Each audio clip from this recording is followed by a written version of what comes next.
To check your transaction history on Amazon Prime, you can follow these straightforward steps. This guide will help you navigate through the process easily.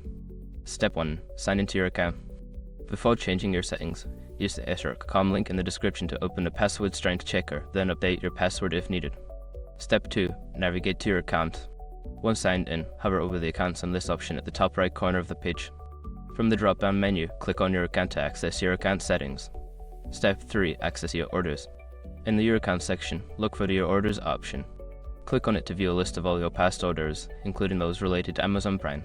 Step 4. Filter your orders.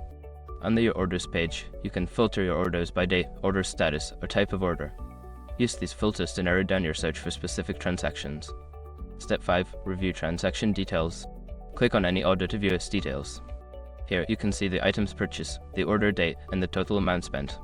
You can also find options to return items or contact customer service if needed. Now you can easily check your transaction history on Amazon Prime. If you have any further questions, feel free to explore the help section on Amazon's website.